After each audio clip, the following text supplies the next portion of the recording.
just want it. Can you see myself? Can you see myself? Can you see myself? It is a landscape marked by cornfields and shotgun shells. We went in with shotguns and pick handles and whatever, you know, and we stopped whatever was going on. If one got hit in the process, he just got hit. During its 130-year history, Angola has recorded chilling scenes of misery, escape, and murder. He was able to smuggle this meat cleaver to his dormitory, and during the night he attacked two prisoners, and they never knew what hit them. Most of the inmates who survived the violence will never see the outside world again. Majority, half of them here are, have life sentences, and that's going to be for murder or some kind of, drug thing, and then 85% of them thereabouts will probably die here. To keep its 5,000 inmates inside, the prison is equipped to chase them down through fields, over water, and far into the dense backcountry of Louisiana. To carry out the state's wishes, Angola is also prepared to administer the ultimate punishment: execution.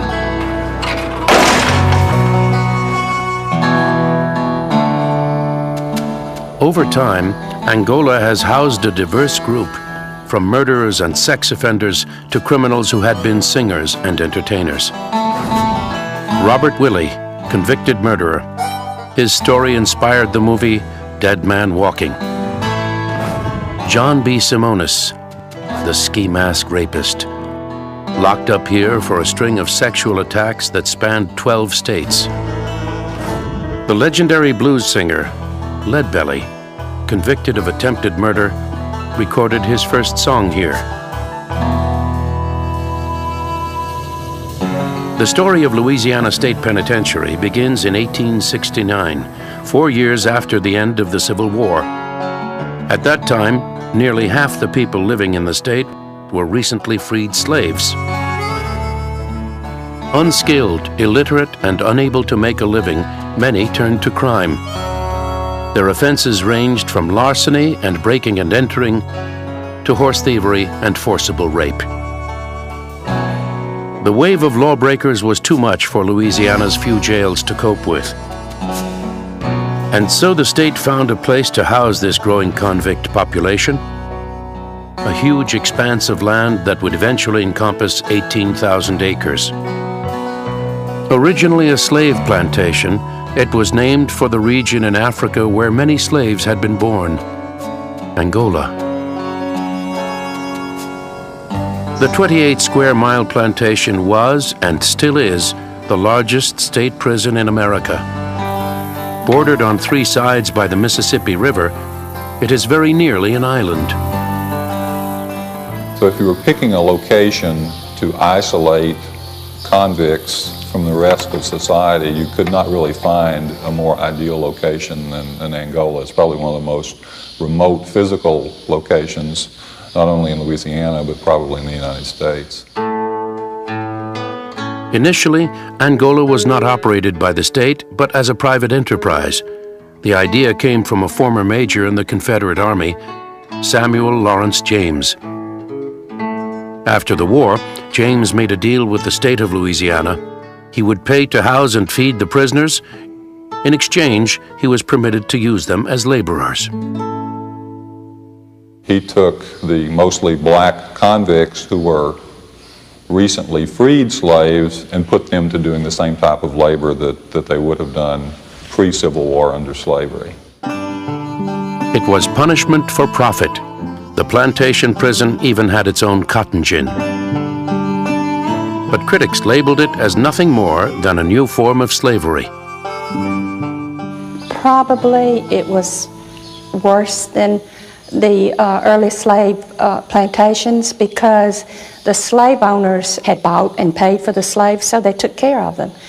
But Samuel James had no regard for the lives of the prisoners. He was only interested in the profit he could gain from the work that they did. Inmates toiled from dawn to darkness. Their backbreaking tasks included building levees to prevent floods, planting corn, picking cotton, and cutting sugarcane. This is a line pusher stick, and it was used by the person that was setting the pace in the cane field. And if the other prisoners were not working as hard or doing what he thought they should do, he'd prod them along.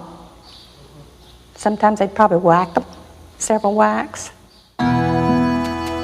Before 1900, the average lifespan for an Angola inmate was just 5 years.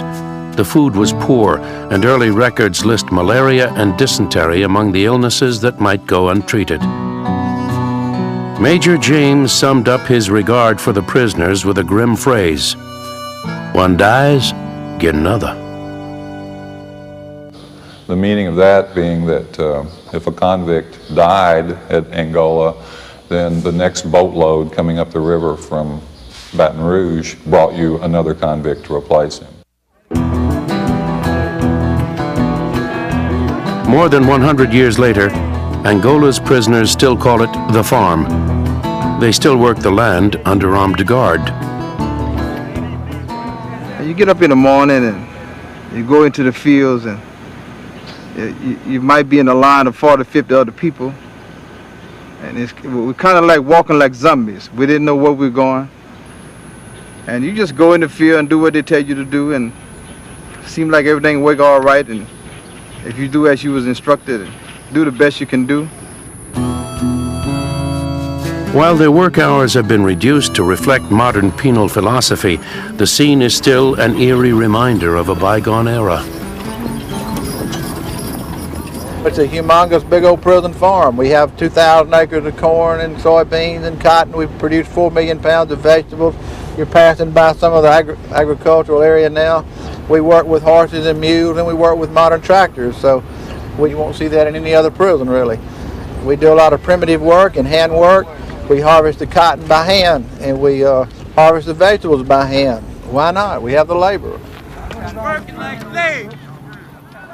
For the first convicts at Angola, life was an earthly hell. Improvements would come, but slowly, and only after a legacy of brutality and bloodshed had been firmly established.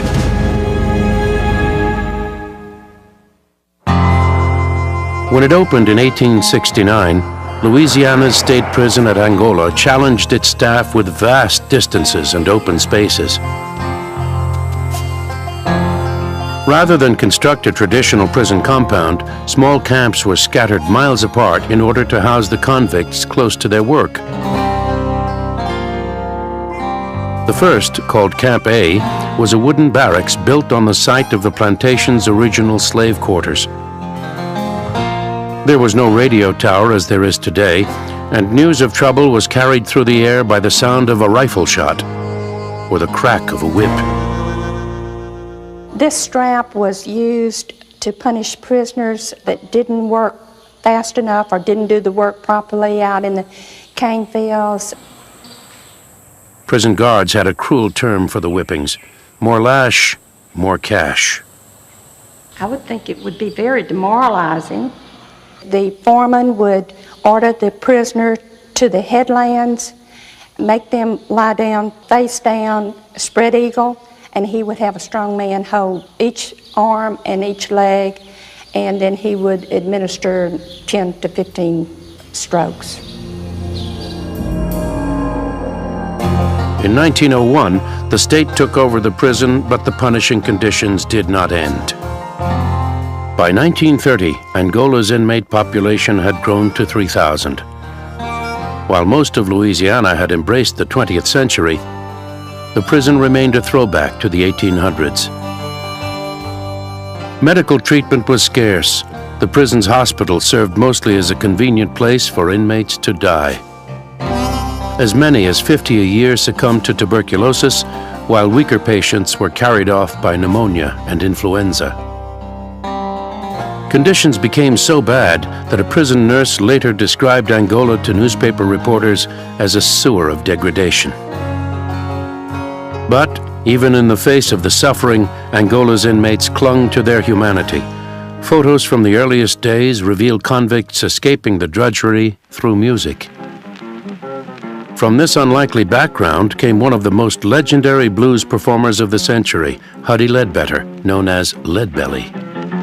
Born in the 1880s on a plantation in North Louisiana, Leadbelly left home as a young man to make his living as a musician. But during a Salvation Army concert in 1930, Leadbelly's violent side got him into trouble. Court records show that Leadbelly was told by the white Salvation Army officers to stop dancing to the music. Then, a fight broke out in which Leadbelly wielded a knife. He was arrested and convicted of attempted murder and sent to Angola. It was in Angola in July of 1934 that Leadbelly met folklorist John Lomax and his son Alan, who were touring the South for the Library of Congress. The team was collecting unwritten ballads and folk songs using newly available recording technology. The Lomaxes had discovered that Southern prisons were among the best places to collect work songs, ballads, and spirituals, but Leadbelly was a particular find.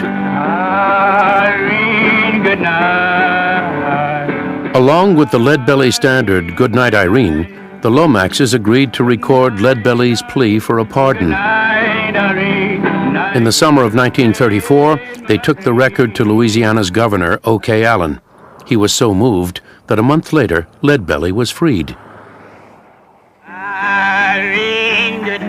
Huddie Ledbetter went north to New York City. By 1937, he was a popular attraction in clubs and among music lovers. Later, he traveled to France and became the first country bluesman ever to perform in Europe. The 1930s also brought Angola its most famous escape. It was 1933 when a man named Charlie Frazier was sent here to serve 30 years for bank robbery and murder. At the time of his conviction, he was wanted in 2 other states for 52 other robberies, 6 kidnappings, 11 shootings, and a prison break. He was not about to be stopped by a prison farm. Charlie Frazier instigated one of the most daring escapes at Angola. He and 10 other inmates broke out of Camp H. They shot Captain Singleton and wounded another inmate. They succeeded in getting away from the prison and getting to North Louisiana. After a bank robbery spree through northern Louisiana, Arkansas, and Texas, Frazier was captured and returned to Angola. This time, prison officials were waiting for him with a new cell block known as the Red Hats. It was called Red Hats because the people who were confined there were forced to wear straw hats that had been dipped in red paint so that you could see them when they were out of their cells. They were marked in that fashion as being people that you needed to keep an eye on because they were serious disciplinary risks. To prevent another escape, Charlie Frazier is said to have been locked in his cell in the Red Hats building for 8 years with the door welded shut. Although it is no longer in operation, the cement dungeon was used to punish prisoners as recently as 1972. George Eliot has been in Angola nearly half a century and was one of the last to do hard time in the Red Hats. He is serving 75 years for armed robbery. Well, I stayed 2 years in the Red Hats. Last time was cell 5. I wouldn't want to go through that again. The buildings were old. You had a concrete bed. You had big bars, pipes like in your windows. They weren't really bars. There was no screen, no glass. They give you a little GI bowl of water twice a day. You could drink it or you could flush your commode with it. If it rained in on you. If it was cold, you were cold. The rest of the time, the mosquitoes ate you up.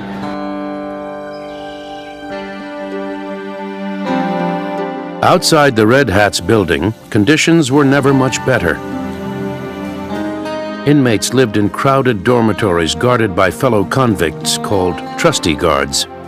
The trustee guard system relied on certain inmates who were usually people convicted of violent crimes, usually manslaughter, murder cases, people who killed their friends and loved ones rather than people who killed strangers, more predatory types of criminals. And these people were given weapons and guarded other convicts, particularly when they worked in the fields. The trustee guard system had begun in 1917 when state officials fired the salaried staff as a way to save money. For 55 years, the only people carrying guns inside Angola were the inmates.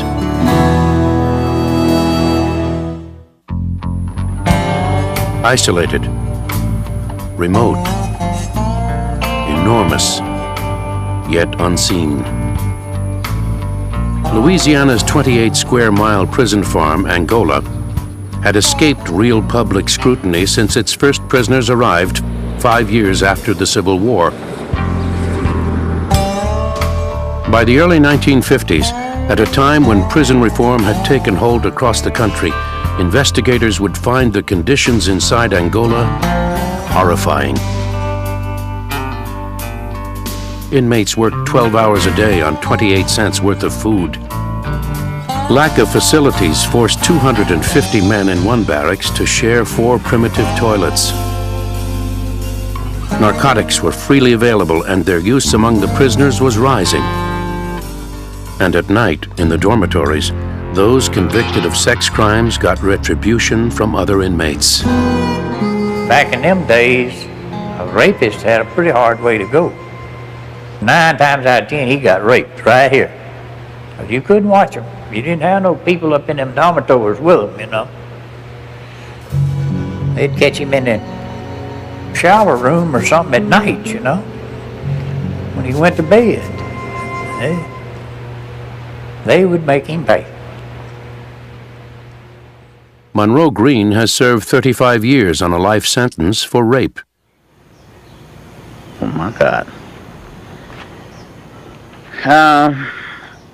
At night when they closed and locked the doors, every man was on his own. You were either a good guy or bad guy, and there was no in between. And a lot of things you couldn't do anything about. You see, it was hell. Inmate rape was very common. During this troubled period in 1952, Maurice Sigler arrived at Angola to take over as warden. The big camps that we had there where the people slept, they were locked upstairs at night and after the evening meal. And nobody went up there at all. Also in 1952, Collier's magazine labeled Angola America's worst prison. Under Warden Sigler and a legislative mandate to clean up the institution, Angola showed marked improvement in a short span of time. By 1955, a state-produced film acknowledged the mistakes at Angola and informed the public that a reform effort was underway.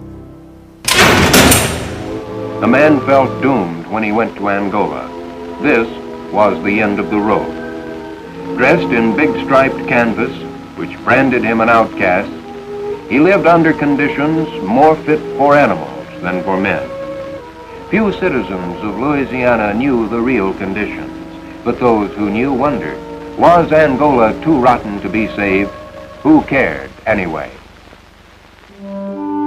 Part truth and part propaganda, the film offered a sugar-coated glimpse of Angola's future. Modern buildings were constructed to feed and educate prisoners. New, larger dormitories would ease the crowded conditions. Machine shops and factories were added where inmates could learn a useful skill while crafting license plates. A state-of-the-art cell block was opened to house a growing number of troublemakers. Prisoners no longer wore stripes and instead were issued comfortable uniforms as soon as they were processed into the prison. Education and psychological testing were added to the program, and medical attention was now offered to all who required it. Even the dairy cows were living better, having been cured of Bang's disease, an infection that had plagued the herd for years. Yet, for all the appearance of improvement, the sprawling prison was headed for more hard times. Within 20 years, it would earn a new reputation. Instead of the worst prison in America, Angola was destined to be called the bloodiest. In the early 1970s, the inmate population got up to over 4,000 inmates with a total of maybe 300 security officers at that time, remembering that at any given time, only about 50 of those officers would be working at any particular time period. The trusty guard system had been abolished in 1973, but no new guards had been hired to replace them. Most of the violence occurred after the men were locked up at night because there was no supervision of any kind, although there were murders during the daytime also. Those guards that remained were spread thinly around the perimeter to prevent escapes. Inside, the prisoners were free to kill each other.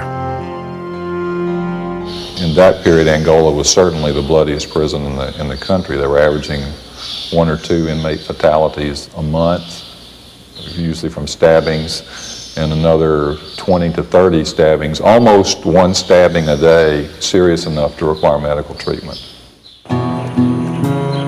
Joseph Lee Woods arrived in Angola in 1972 with a life sentence for murder. He was 15 years old. And when I was coming out the cell block through the main prison control center, I saw 2 inmates laying there dead, waiting to be taken to the hospital.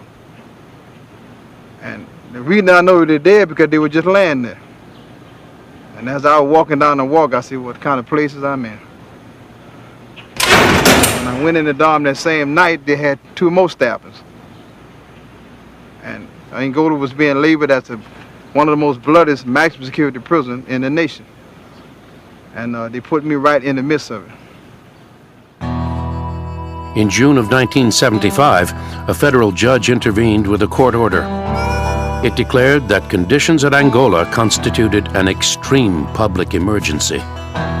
It called for the state of Louisiana to appropriate millions of dollars to improve prison security and add protection for the inmates and guards.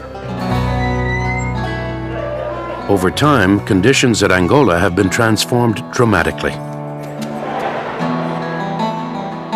Today, most of Angola's 5,000 inmates still live in dormitories, but they are clean and open. Guarded around the clock by trained corrections officers, they have become a relatively safe place to live. New inmates, or fresh fish as they are called in prison jargon, are housed in a maximum security cell block until their tendency for violent behavior can be evaluated.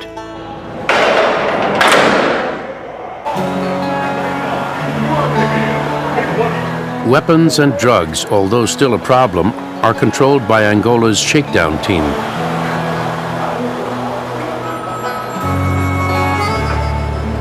Every cell is subject to a random search at any time.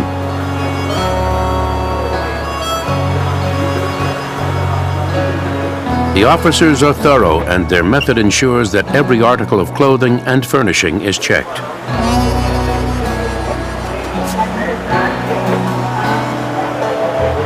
The cell toilet, long overlooked as a hiding place for contraband, is carefully inspected. Food and other personal items are checked by hand, examined, and even sniffed for evidence of drugs.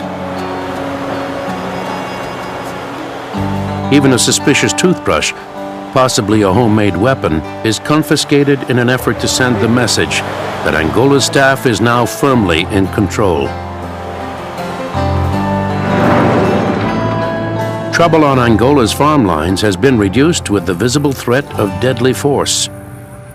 I've never had to shoot an inmate that ran from a line, never in my career, 18 years, because they know we will. And since they know we will, then they don't challenge us. you know, you're convicted. It's not innocent till guilty. I mean, you're guilty when you're committed to prison. So therefore, you don't read a Miranda or anything else. If you break from the line and you run, they're going to shoot a warning shot, and the second shot, they're going to shoot you. And they're going to shoot to wound you, but if they're shooting a shotgun, that's hard. The inmates also know that with 18,000 acres of farmland spreading out in every direction, there is no place for them to run.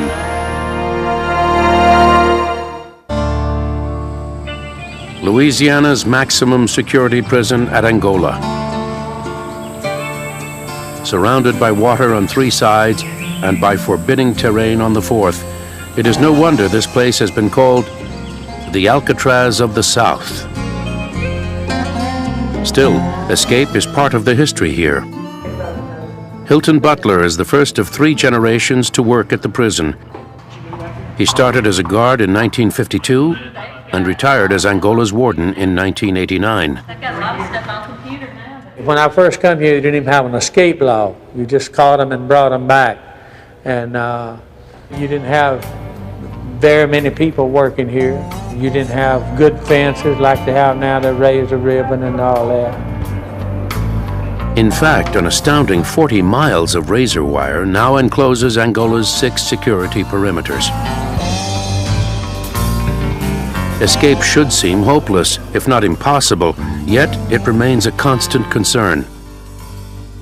You know, they will escape. It's not that I can't ever have an escape. I'm going to have an escape.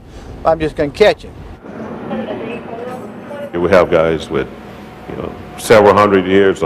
Even we've had guys with several thousand years sentence. So if you get a couple of thousand years from the judge, you're not going to sleep well at night. Your dream every night will be, I'm not going to be here the first chance I get. And it's going to happen. We're going to catch him. He's going to run. He's supposed to run. If I was him, I'd run too, wouldn't you? The first to spot an escapee might be a guard in one of the towers. She fires a warning shot, and you can do all of this quicker than getting on the phone, because once you hear a shot, everyone responds to that. The next to be alerted will do their jobs close to the ground. The chase dogs, Clyde, Kilo, and Josie. Come on, Josie. Come on, baby. Hey, girl. Hey, girl, Josie. This is Josie. This is the best dog we have right now. She's about 6 years old. She's trained to follow a man wherever he goes. Johnny Dixon learned to handle the prison bloodhounds from his father, who in turn learned from his father at the prison. It's a tradition handed down through 100 years of Angola history. Hunt for him, baby. Hunt for him. See the difference? Hunt for him, girl. Atta girl. Come on, baby. Now, see, right then, she was on somebody's trail that walked out across there. See, she's still wanting to go on it. You can't hardly hold her back on an actual trail. Wherever he goes, she'll follow. Come on, Josie. Come on, girl. Come on, baby. To keep the dogs in practice, one of Angola's officers stages a mock escape by dashing into the woods. The bloodhounds will follow his trail, as if he were a convict on the run. Atta girl. Atta girl. Atta girl. We train in plowed dirt. We train in grass fields, weed fields, short grass. We train in everything. So that way it doesn't matter what that guy goes through, we can follow him. To supplement the dogs and officers on foot, the warden has 4 military armored personnel carriers at his disposal.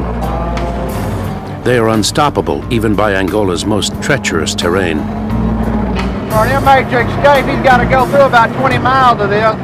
This is some of the roughest terrain in Louisiana. If we would just go around this and wait on the other side and bring the bloodhound through it and push him on out, when he comes out, we're going to be there to catch him.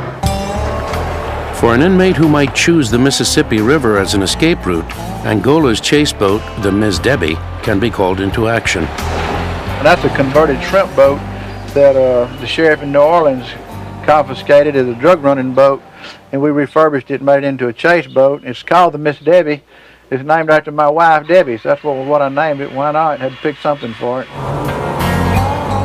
Equipped with night vision scopes and sonar, the prison's boat is able to track an escaped inmate in the water even at night. But most escapees never make it past the plantation's 18,000 acres of farmland. They're usually caught by the tried and true method, the bloodhounds. Look for him. When we see that dog's tail start wagging, we pull our pistols. Now that dog's tail will be just like it is right now, going through the woods, no indication at all. Whenever that dog gets in a certain spot and starts indicating that tail starts wagging, you can pull your pistol, buddy. He's laying right there. Hey, girl. Atta girl. Standing beside Angola's remarkable history of escapes is the prison's legacy of meting out the ultimate punishment, execution. For 50 years, Louisiana housed its electric chair at Angola. Originally, the state's executions were carried out in the parish where the crime had occurred. You had the electric chair and a generator mounted on a truck, and you went to the town where the crime was committed, and I carried the chair out a couple of times to those places like that before it was brought in here permanent. In 1957, the electric chair was installed in a wing of the infamous Red Hats building, where a replica stands today. 87 inmates have donned this leather face mask and had the thick leather restraints buckled around their wrists and ankles. Then, while witnesses watched, the executioner threw the switch that put the condemned to death. Robert Williams, a convicted murderer, was electrocuted here in 1983. John Taylor, another murderer, was strapped into Angola's electric chair in April of 1984. And Elmo Saunier, a rapist and killer, was put to death here 2 months later. Do they have any last words they want to say? I've asked them all that I was involved with, and you know, some of them say, well, they committed a sin and they want they're right with the Lord and they're ready to die, but they want to ask the victim's family to forgive them. And I had one little old boy. I asked him, I said, "Do you have any last words you want to say?" "Yeah, I'd rather be fishing." Among the most famous and evil men to be executed in the chair was Robert Willie. Willie had been convicted of raping a young girl and then killing her. While on death row, he was befriended by Sister Helen Préjean, a Roman Catholic nun who worked with prison inmates. Her published memoirs of their conversations became the basis for the acclaimed movie Dead Man Walking. I knew Robert Willie. In fact, I handled his deal when he was put to death, and I knew his dad. His dad served time here. His name was John Willie, and he was one of the old inmate guards. And he told me, he said, "My son is coming to death row." He said, "If you'll let me get to him, you won't have to execute him, I'll kill him."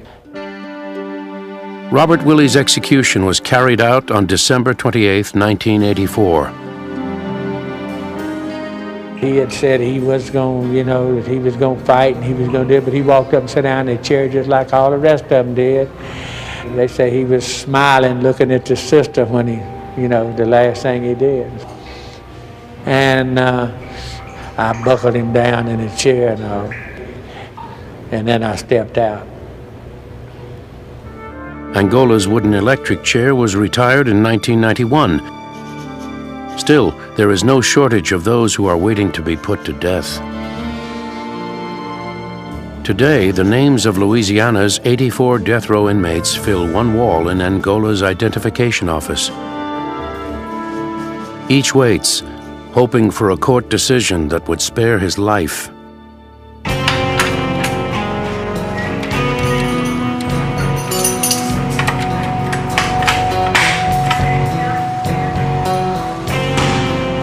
Most will spend their final hours here in one of the prison's death watch cells.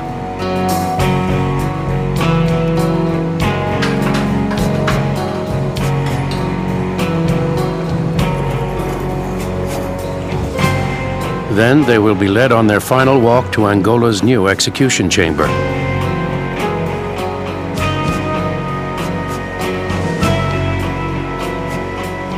It is here that the condemned prisoner is strapped to a padded table with both arms out and prepared to receive a lethal injection. I usually see the fear in his face that I'm sure that he saw in the victim, and I think of that, and I think, you know, I wish this was televised because people who are prone to murder others could see it really could happen to you. 5 convicted murderers have died in Angola's lethal injection room since the table was installed in 1991. The first man I executed bothered me really pretty bad the next day because I took a perfectly healthy human being in there and laid him on the table and killed him. That's what I did. I vowed that I wouldn't execute another man that I didn't talk to about his soul, and I haven't. And the next 3 I've executed, I actually held their hand while they died. We do it with dignity, and we all say a prayer before we do it, and I hope we're not doing something wrong. That's the law of the land. We're carrying it out. The law of the land. For most of Angola's 5,000 prisoners, it says that they will die here too, only more slowly. Maximum security and open farmland. They have continued to coexist at Louisiana's Angola State Prison despite the odds against it. Over time, as the basic needs for security have been met, prison officials have allowed some recreation into the prison program. While Angola adopted the traditional sports of other prisons, namely baseball and boxing, the last 40 years have brought a dramatic addition. It began with a few inmates and staff performing ranch tricks to entertain each other. But it has grown into an annual event that officials and inmates call the wildest rodeo in the South. Today, fans in the rodeo stands forget they are sitting in a maximum security prison. Well, you got people from all walks of life coming in here to watch it, and actually riding in it and putting it on is strictly inmates, volunteer participants. The inmates, many of whom are serving life sentences, are flung around by angry bulls and wild horses as thousands marvel at their death-defying stunts. Many believe that it is far more exciting than a regular rodeo because the inmates have nothing to lose. But after the spectators have gone and the rodeo grounds are cleared, the reality of life at Angola returns for another year.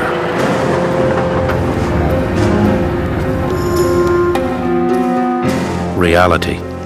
Like sexual predator John Simonis, who arrived here in 1982. Newspapers called him the ski mask rapist because he preferred to torture his female victims and their husbands while wearing a knit mask. To make sure he never goes free, Simonis was given a string of sentences that total more than 2,000 years. Although such a judgment is reserved for the most monstrous of offenders, any prisoner with a life sentence at Angola is likely to stay here until he dies. When I come to work here, an inmate serving a life sentence ordinarily meant 10 years and 6 months. They automatically was placed on the pardon board by the wardens.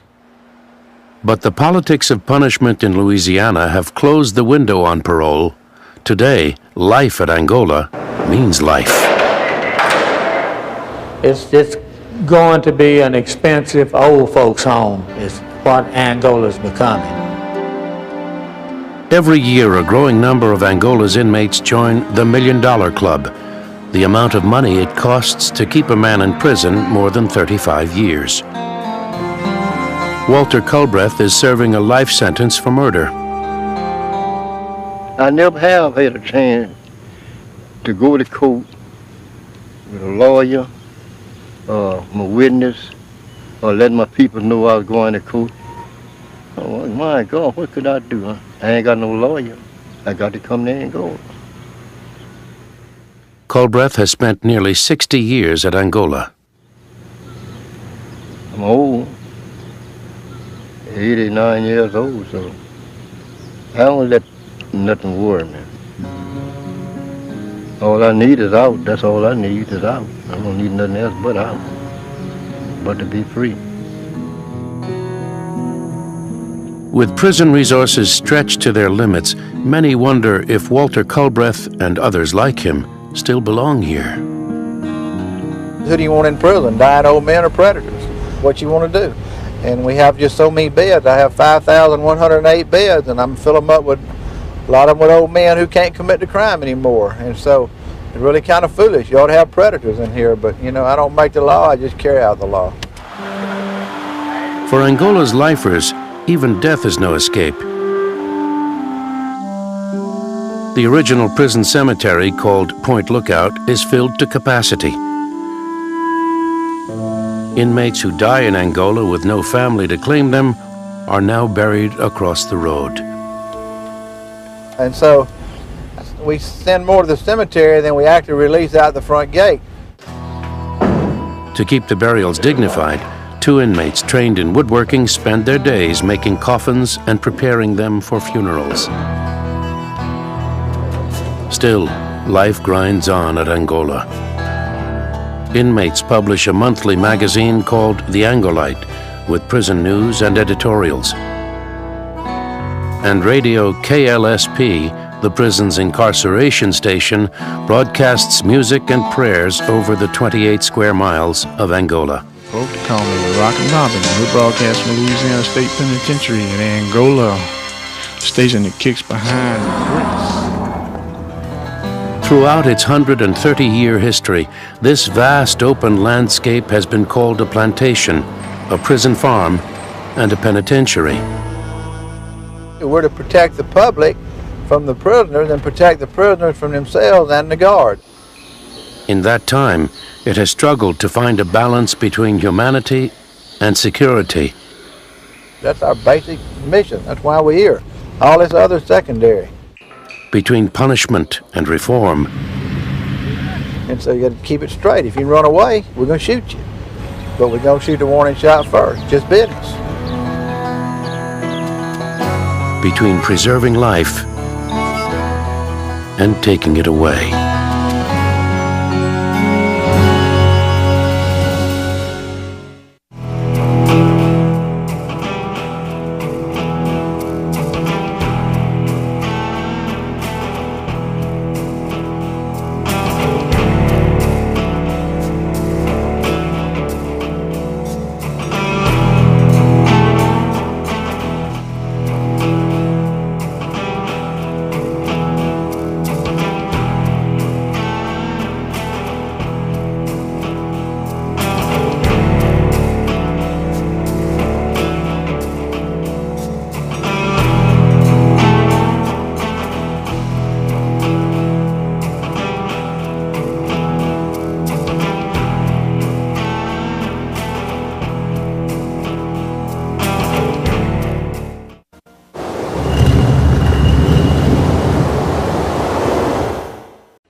It is a landscape marked by cornfields and shotgun shells. We went in with shotguns and pick handles and whatever, you know, and we stopped whatever was going on. If one got hit in the process, he just got hit. During its 130-year history, Angola has recorded chilling scenes of misery, escape, and murder.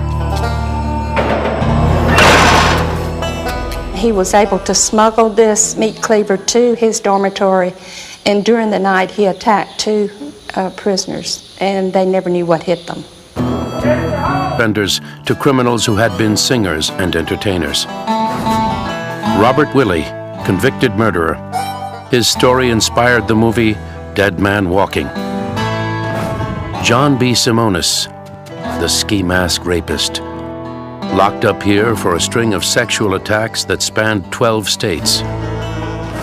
The legendary blues singer, Leadbelly, convicted of attempted murder, recorded his first song here. The story of Louisiana State Penitentiary begins in 1869, 4 years after the end of the Civil War. At that time, nearly half the people living in the state were recently freed slaves. Unskilled, illiterate, and unable to make a living, most of the inmates who survived the violence will never see the outside world again. Majority, half of them here are, have life sentences, and that's going to be for murder or some kind of, drug thing. And then 85% of them thereabouts will probably die here. To keep its 5,000 inmates inside, the prison is equipped to chase them down through fields, over water, and far into the dense backcountry of Louisiana.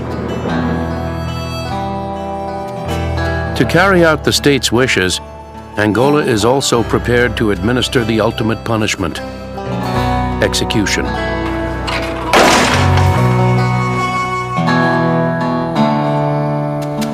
Over time, Angola has housed a diverse group, from murderers and sex offenders. So if you were picking a location to isolate convicts from the rest of society, you could not really find a more ideal location than Angola. It's probably one of the most remote physical locations, not only in Louisiana, but probably in the United States.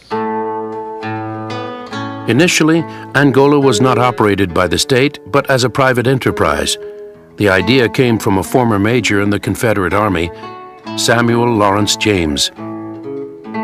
After the war, James made a deal with the state of Louisiana. He would pay to house and feed the prisoners. In exchange, he was permitted to use them as laborers. He took the mostly black convicts who were recently freed slaves and put them to doing the same type of labor that they turned to crime. Their offenses ranged from larceny and breaking and entering to horse thievery and forcible rape. The wave of lawbreakers was too much for Louisiana's few jails to cope with. And so the state found a place to house this growing convict population, a huge expanse of land that would eventually encompass 18,000 acres. Originally a slave plantation, it was named for the region in Africa where many slaves had been born, Angola. The 28-square-mile plantation was, and still is, the largest state prison in America. Bordered on 3 sides by the Mississippi River, it is very nearly an island.